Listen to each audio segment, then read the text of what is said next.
오늘 우리가 로마서 13장 같이 나누는데요. 모든 권세는 하나님께서 정하신 바라는 제목으로 말씀을 나누길 원해요. 우리가 갑자기 권세, 이 세상의 권세 앞에 복종하라, 순종하라, 이 권세를 하나님께 주셨다? 그럼 먼저 거부 반응이 있어요. 그 이유는요.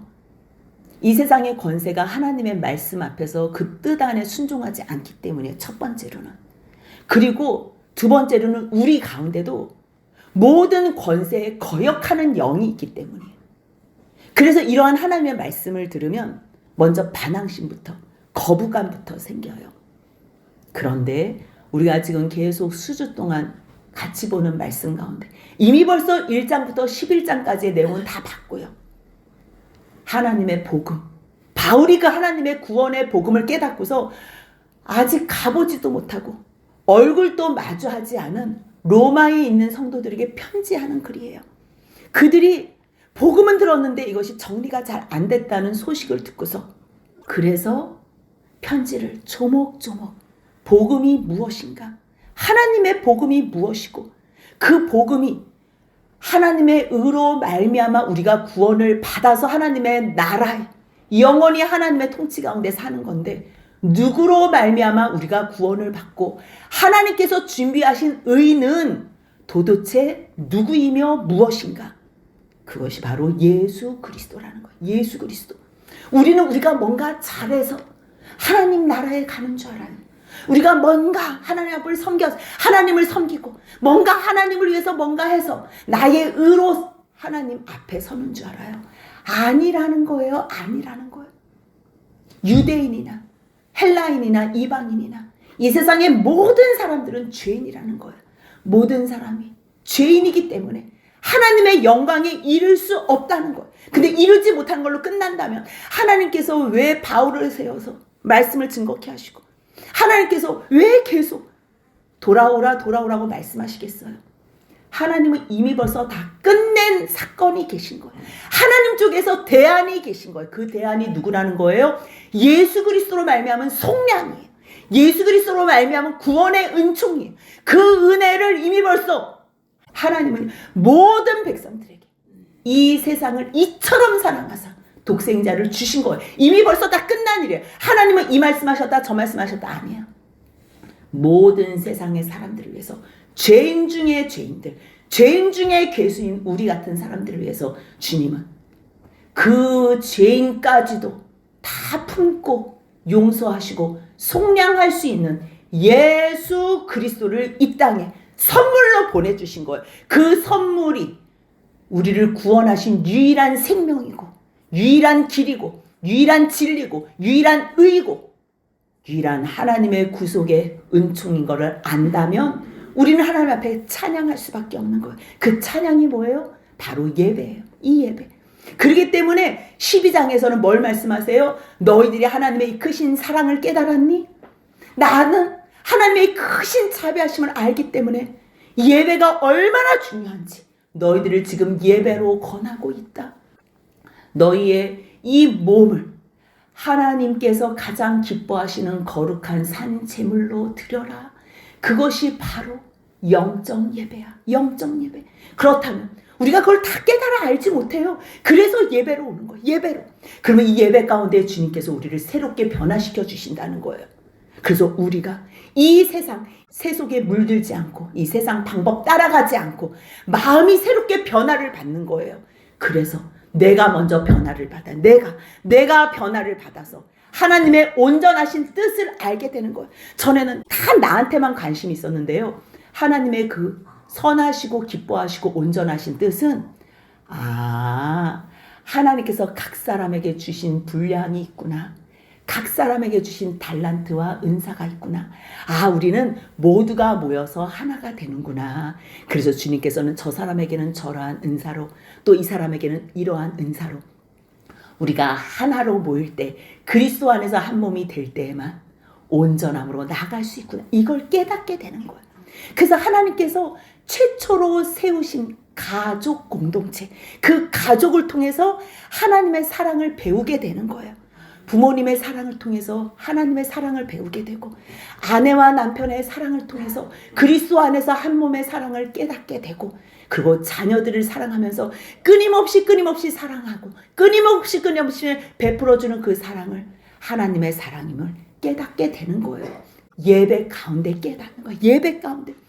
하나님 앞에 예배자로 바르게 쓰지 않으면요, 우리는 부모도 공경할 수 없고 나와 영원히 함께 하겠다는 남편도 아내도 사랑할 수 없고 내가 사랑해서 낳은 자녀도 내가 그들을 세울 수가 없는 거예요. 그렇기 때문에 우리는 예배 안에서 하나님 앞에 뭔가 드리고 싶어서 감사함으로 주님 감사합니다. 주님 예배 받아주옵소서. 그렇게 나올 때에 주님은 거저 받으시지 않고 너 나왔니? 내가 더 큰 걸로 내가 너에게 갚을게. 그래서 주님께서는 깨닫게 하는 은혜가 세상의 방법이 아니라 정말 하나님 앞에서 새로운 피조물인 걸 깨닫게 되는 거예요. 내가 깨달으면 내 옆에 있는 사람이 어떤 존재인지 알게 돼요. 그래서 그들에게 거짓을 안 해요. 진실로 사랑해요. 형제를 사랑하고 서로 우애해요. 먼저 존경한다 그랬어요. 부지런해요. 주님을 품을 때요, 가식적이나 외식적이나 변명병 이런 거 안 해요. 열심을 다해서 주를 섬기게 돼요. 그랬을 때 이 교회 공동체는 영원한 공동체구나. 그걸 깨닫게 되는 거예요. 그렇다면 그것을 아는 사람들이 이 세상과는 어떠한 방법으로 살아야 하나. 그 말씀이 14절부터 21절까지 우리가 지난 시간에 봤던 말씀이에요. 예배 가운데 하나님께서 계속 가르쳐주세요. 예배 가운데 너희 복음을 모르는 사람들은 너희를 박해할 수 있다. 그 사람들은 세상 밖에도 있지만 교회 안에도 들어와 있을 수 있어. 복음을 깨닫지 못한 사람들이 너희를 박해할 때에 너희 그들을 저주하지 말고 축복해. 너희에게 악으로 할지라도 너희들은 악으로 악을 갚지 마. 오직 모든 사람 앞에서 선을 도모할 뿐만 아니라 선으로 악도 이겨라. 어떻게? 원수가 줄이거든 먹이고 목마르거든 마시게 해. 그러면 내가 이 모든 것을 내가 심판할 거야. 내가 이 모든 심판할 권세가 있고 내가 이 모든 세상을 다스려. 그 말씀을 깨달은 사람들. 그렇다면 예배를 통해서 첫 번째로 내가 변한다 그랬어요. 내 옆에 있는 사람들이 한 지체인 것을 깨달아요. 가족 공동체가 어떤 존재인지 알게 돼요. 교회 공동체가 어떤 존재인지를 알게 돼요. 그런데 이제 남은 사람들이 세상 공동체고 국가와 나라예요. 그랬을 때 그 국가의 권세에 대해서는 우리가 어떻게 반응하고 어떻게 살아가야 할까? 그 말씀이 13장에 나와요. 주님께서 말씀하세요. 너희 교회 공동체를 통해서 한 몸이라는 거 알아? 교회 공동체를 통해서는 하나님의 사랑이 어떠한지 배워봐. 그리고 나라는 원래 하나님께서 이 나라를 주신 것은 하나님 나라의 예표로서 하나님의 말씀으로 이 나라가 통치되고 다스려질 때는 가장 행복한 나라가 된다는 거예요. 하지만 하나님의 공의와 하나님의 법이 실천되지 않는 나라는 참으로 그 백성들이 얼마나 고통 가운데 사는지, 그 고통 가운데 사는 백성들에게 또 찾아와서 위로해 주시면서 너가 소원할 것은 비록 이 땅에 발을 딛고 살지만 영원한 하나님의 나라를 소망하며 살아. 주님께서는 또 위로해 주시는 거예요. 하지만 우리가 이 땅에서는 어떻게 살아야 하는지. 근데 문제는 뭐냐면 이 세상의 권세가 하나님 말씀에 순종하지 않는 거예요. 그게 문제인 거예요. 이 나라를 주신 그 의미를 깨닫지 못하고 그리고 이 권세를 주신 의미를 깨닫지 못하기 때문에 거역의 영이 올라오고 반항과 거부하는 마음이 올라오지만요.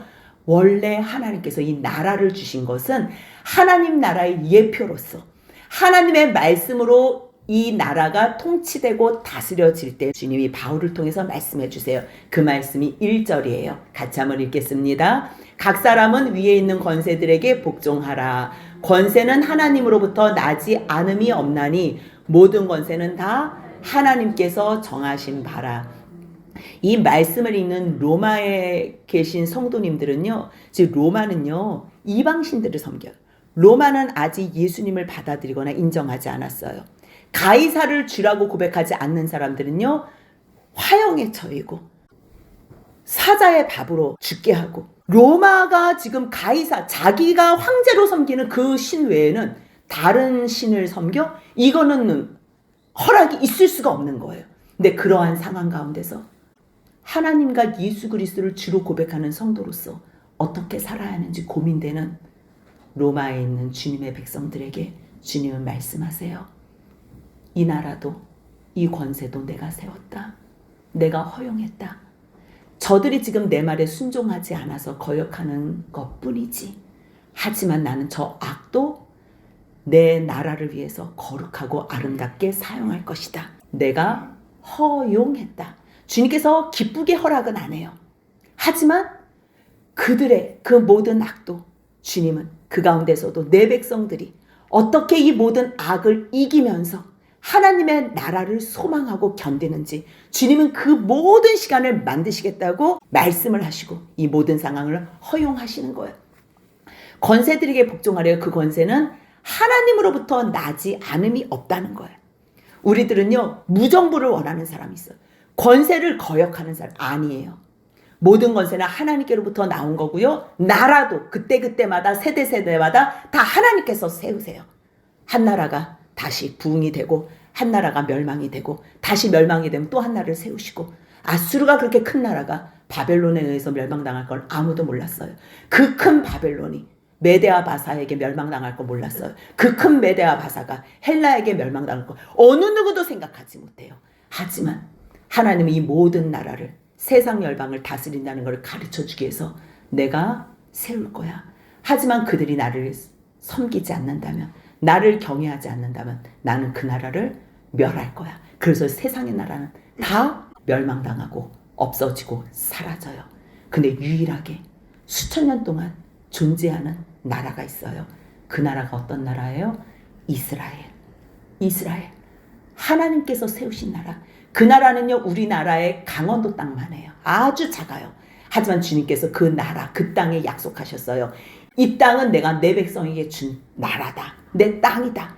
그래서 이곳에서 나를 경배하리라. 이곳에서 나를 예배하리라. 그 나라가 이스라엘이에요. 근데 이스라엘이 하나님 아버지를 온전히 믿지 않고 경배하지 않고 여호와 구원의 하나님, 그 하나님이 예수 그리스도를 보내서 이 모든 세상의 죄인들을 구원하셨는데 그것을 믿지 않았기 때문에 저렇게 지금 고통 가운데 있어요. 하지만 아무리 고통 가운데 있어도 주님의 말씀과 약속은 반드시 이루어져요. 그래서 그 나라는 다시 회복될 거예요. 다시. 그래서요, 70년에 망했던 그 이스라엘이 1948년에 다시 세워진다는 건 있을 수가 없어요. 1900년 만에 흩어졌던 디아스포라가 한 나라, 그 조그만 강원도 땅만한 그 이스라엘에 모여서 한 나라가 다시 수립이 돼요. 누가 함께 하시기 때문에요? 여호와 하나님. 약속하신 말씀하신 하나님이 함께 하시기 때문에 그 나라는 영원한 거예요. 그 나라 이름이 뭐예요? 이스라엘. 사람과 하나님과 싸워 겨루어 이겼다는 거예요. 사람이 어찌 하나님을 이길 수 있어요? 하나님께서 사랑하시기 때문에 져준 거예요. 그 져줬다는 그 사랑을 알 때에 너는 열방 가운데 가장 큰 나라가 된다는 거예요. 사람, 누구 어떤 사람이 너한테 대적을 해도 나는 너 편이 되어 이기게 하리라. 하나님께서 그 이스라엘을 사랑하시고 택하시고, 근데 그것은 혈통적 이스라엘만이 아니라 우리가 지금 로마서를 통해서 충분히 배웠어요. 이 이스라엘은 언약적 이스라엘이라는 것. 그래서 하나님께서 이 이스라엘, 영원한 하나님의 나라를 꿈꾸고 소망하라고 때로는 하나님을 거역하는 사람도 세우세요. 그래서 하나님의 백성들이 이 땅에는 소망이 없구나. 영원한 소망은 하나님밖에 없구나. 하나님 나라, 주님, 그 나라에서 통치할 예수 그리스도를 소망합니다. 우리에게 그 소망의 기쁨을 주시는 거예요. 그럴 때 하나님께서 너희 이 땅에서 살면서 모든 권세에 순복해. 모든 권세는 다 하나님께서 정하신 거야. 그러므로 권세를 거스리는 자는 하나님의 명을 거스리는 거야. 거스리는 자는 심판을 자체하는 거야. 왜요? 모든 권세가 다 누가 정하셨기 때문에 하나님께서. 여러분들 이 말씀을 기억해야 돼요. 이 말씀을 기억하시면요, 우리가 어려운 일이 있어도 하나님께 기도해요. 예수님께서 어떻게 죽으셨지요? 십자가 형틀로 죽으셨어요. 그건 어느 나라 법인지 아세요? 로마법이에요. 로마법으로 죽은 거예요. 하나님께서요, 자기 아들도 하나님께서 세우신 그 권세, 거기에 그냥 사형틀에 죽게 하셨어요. 예수님이 자기가 하나님의 아들이고 자기가 죄진 게 없다니까요. 근데 로마법이 잘못 정해서 예수님을 죽였음에도 불구하고 거기에 거스리지 않았어요. 반항하지 않았어요. 너가 왕이야? 그랬을 때 예수님은 너 말이 맞다 그랬어요. 너 말이 맞다. 하나님의 나라의 왕으로서 예수님은 세워진 거예요. 비록 지금 보이는 이 땅의 왕은 아니에요. 보이는 땅. 하지만 또 보이는 땅의 왕도 돼요. 왜요? 예수 그리스도가 이 세상을 전부 주관하시니까요. 하지만 지금 내가 이 땅에서 지금 내가 통치하는 왕이 아닌 것은 죽어야지만 내가 다시 하나님 앞에서 부활함으로 온전한 순종으로 말미암아 내가 하나님의 나라를 영원히 통치할 수 있는 왕이 된다. 그 말씀을 하시는 거예요. 그래서요, 우리는 때로는 정말로 하나님 말씀 앞에서 거역하는 왕이 세워질지라도 우리는요, 1차적으로는 그 왕에게 순종은 해야 되는 거예요. 그 권세에 우리가 순복은 복종은 해야 돼요. 하지만 봐봐요. 우리는 이 나라, 이 땅에 살고 있잖아요. 하지만 보이지 않는 하나님 나라, 하나님 통치 안에도 살고 있지요. 그러면 우리는 발은 이 땅에 딛고 있지만 두 나라를 살고 있는 거예요. 그렇다면 하나님의 법에 거슬리지 않는 이 나라의 법에 대해서는 우리가 순종하며 따라야 돼요. 그리고 그 법에 우리가 다 다스림을 받아야 돼요. 그 명을 거스르는 자는 하나님께 심판을 받아요. 그 다스리는 사람은요, 하나님의 그러한 순리 가운데, 하나님께서 주신 양심 가운데에 모든 법 조항을 만들고 그 법 가운데서 통치해. 그게 바른 나라고 바른 국가고 바른 법 가운데서 통치하는 나라예요. 그래서 4절에서는 뭐라 그래요? 그는 하나님의 사역자가 되대. 나라에 세운 통치자와 권세들이요, 하나님의 사역자가 된대요. 어떻게 해요? 하나님의 공의가 임하는 것이다 라는 것을 가르쳐주는 거예요. 교회는 하나님의 사랑을 가르쳐주는 공동체라 그랬잖아요. 그리스도 안에서 한 몸. 그렇다면 하나님의 나라는 하나님의 법이 다스리는 곳이거든요. 하나님의 주권과 하나님의 통치가 다스리는 곳이에요. 여러분들 나라의 3대 요소를 알지요? 백성, 땅, 주권이 있어야 돼요. 백성, 땅, 주권. 그렇다면 주권이 뭐예요? 누가 법을 줘서 누가 다스리나요? 우리가 하나님 나라의 백성으로서 이 땅에서도 살고 있다면 하나님의 그 주권적인 그 법 안에 살아야 돼요. 하나님께서 주신 건 율법이에요. 물론 지금 그 율법은 예수 안에서 완전히 완성돼서 그 율법 이상의 사랑으로 살지만, 그래서 그 8절부터 10절에 나오는 그 말씀은요, 그 이상의 율법이 폐하여진 게 아니라 하나님 안에서 우리가 어떠한 완성된 법으로 살아야 하는지를 또 말씀하세요. 그럴 때에 너희가 이 땅에 하나님의 백성으로 산다면 이 땅의 모든 법과 어떻게 조화롭게 살아가야 하나? 위정자들과 권세가 하나님 말씀과 통치 안에 순복한다면 이 나라는 정말 하나님의 나라가 임해서 이 백성들도 행복해지겠지요. 그래서 다윗왕 때 그렇게 많은 백성들이 행복해했잖아요. 똑같아요. 이 세상에는요, 하나님의 법이 그 주권으로 통치받는 세상은, 나라는 행복해요, 백성들이.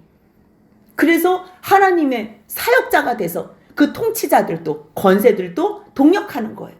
그들이 칼을 가졌을 때 죄를 범하는 사람들은요, 벌로 다스려요.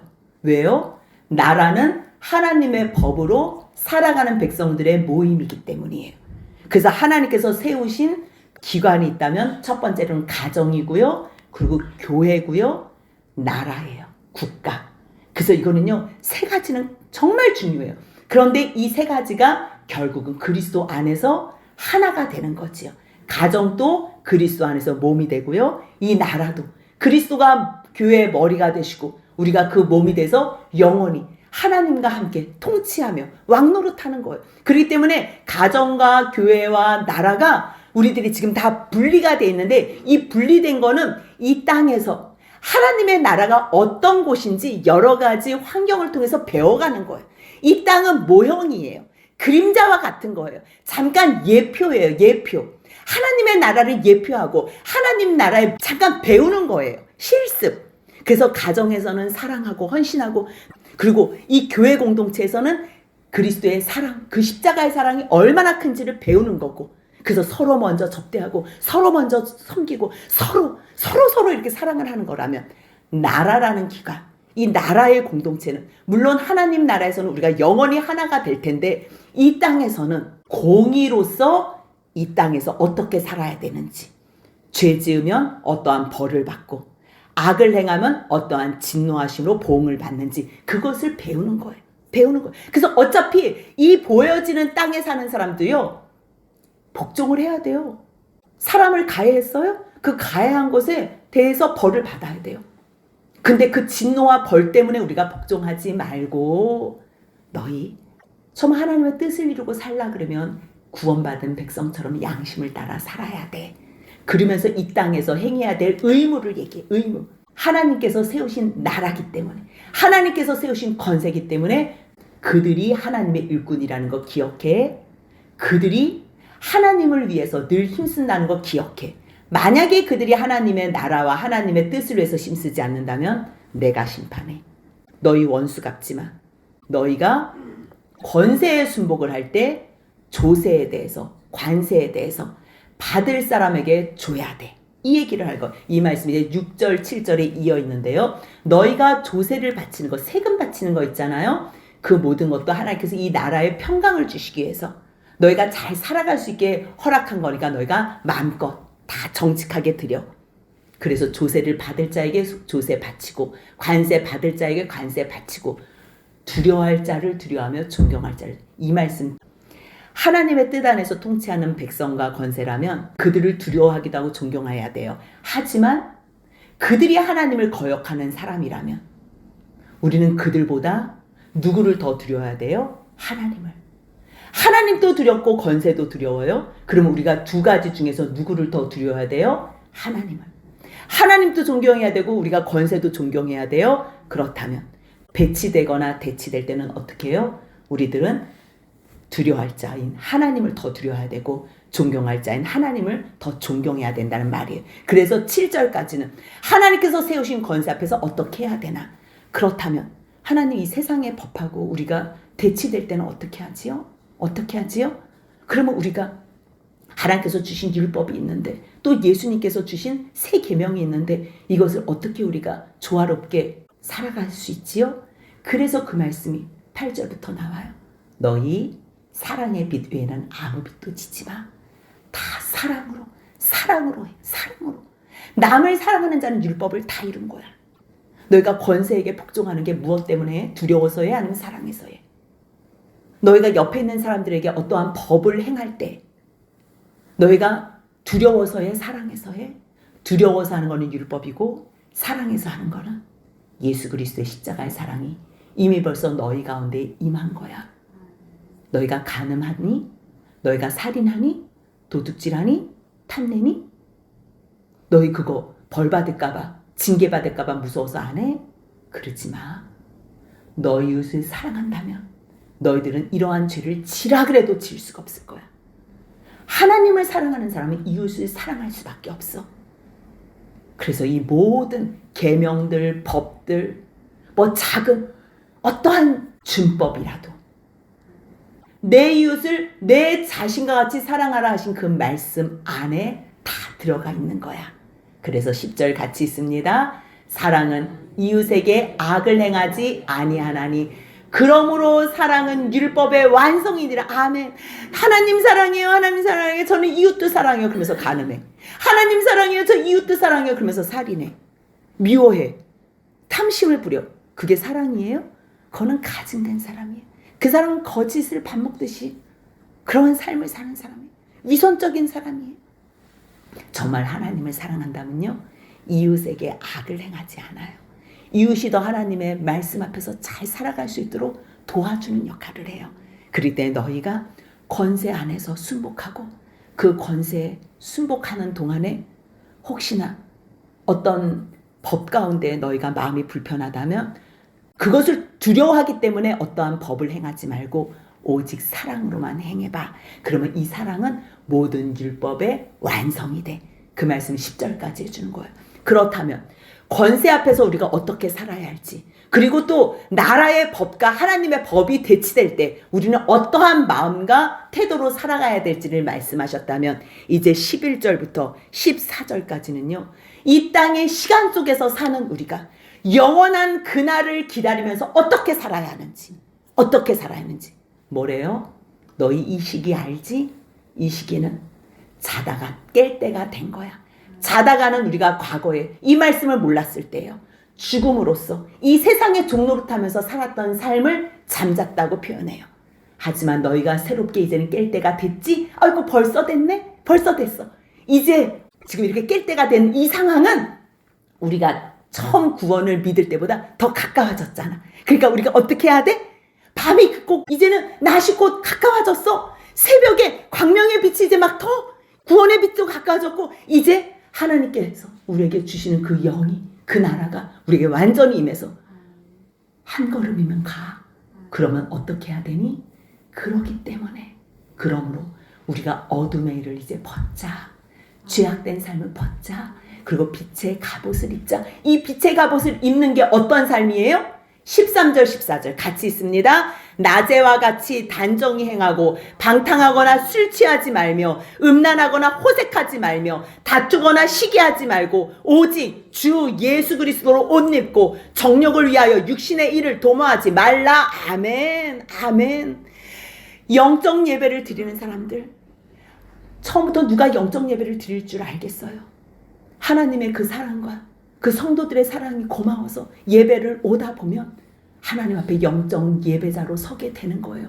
그러면서 주님께서는 그 예배를 통해서 또 들려주시고 또 말씀하셔서 나를 변화시키시고 내 옆에 있는 내 가족이 누군지 알게 하시고 내 이웃이 누군지 알게 하시고 이 교회 성도들이 어떤 존재인지 알게 하여 주셔서 내가 어떻게 그들을 대하는지 다 말씀으로 가르쳐 주시는 거예요. 그런 후에 나를 박해하는 자에게는 내가 어떻게 해야 되나? 우리를 핍박하는 권세가 있을 때는 어떻게 하나? 하나님께서 세우신 나라가 있는데 이 권세 앞에서는 어떻게 하나? 하나님의 법과 세상의 법이 대치될 때는 어떻게 해야 되나?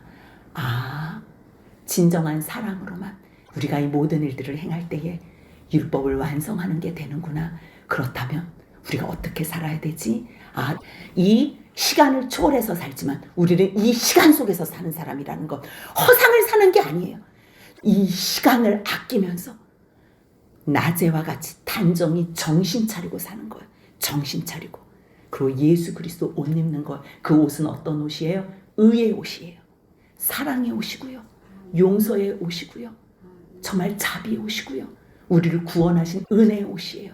그 옷을 입은 사람들은 절대 내 정욕을 위해서, 내 유익을 위해서, 내 육신을 위해서 일들을 하지 않아요.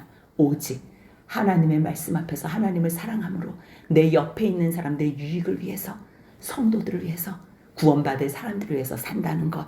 그랬을 때 14장은요. 그렇게 아는 사람들이 어떻게 살아야 하는지, 연약한 사람들을 너희가 받아야 돼.